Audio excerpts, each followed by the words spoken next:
হযরত আলী রাদিয়াল্লাহু তাআলা আনহু ফজরের নামাজ আদায় করার জন্য মসজিদে গেলেন। এদিকে হযরত ফাতেমা রাদিয়াল্লাহু তাআলা আনহা অত্যন্ত জ্বর থাকা অবস্থায় ঘরের সমস্ত কাজ শেষ করেছেন। আলী রাদিয়াল্লাহু তাআলা আনহু মসজিদ থেকে এসে দেখলেন ফাতেমা কাঁদছেন।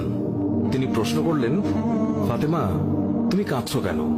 ফাতেমা রাদিয়াল্লাহু তাআলা আনহা কোনো উত্তর না দিয়ে তখনও আরো জোরে জোরে কাঁদতে লাগলেন। আলী রাদিয়াল্লাহু তাআলা আনহু কয়েকবার প্রশ্ন করার পর মা ফাতেমা কাঁদতে কাঁদতে বলল, আমি স্বপ্নের মধ্যে দেখেছি আমার আব্বাজান হযরত মুহাম্মদ সাল্লাল্লাহু আলাইহি ওয়াসাল্লাম আমার ঘরের মধ্যে ঢুকে কি যেন তালাশ করছেন। ঘর থেকে বের হওয়ার সময় আমি পেছন দিক থেকে আমার আব্বাজানকে ডাক দিলাম, ও আব্বাজান, আপনি কি তালাশ করছেন?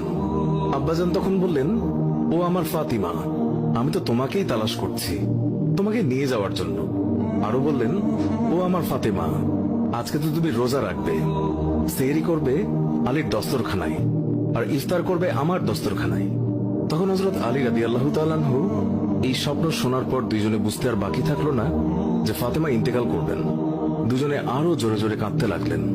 এই সময়ের মধ্যে হযরত হাসান এবং হুসাইন রাদিয়াল্লাহু তাআলা আনহু এসে তারা জিজ্ঞাসা করলেন, আব্বাজান, আম্মাজান, আপনারা কেন কান্না করছেন?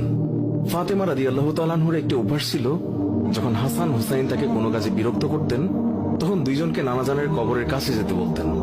আজকেও ফাতেমা বললেন, তোমরা দুই ভাই নানার কবরের কাছে যাও।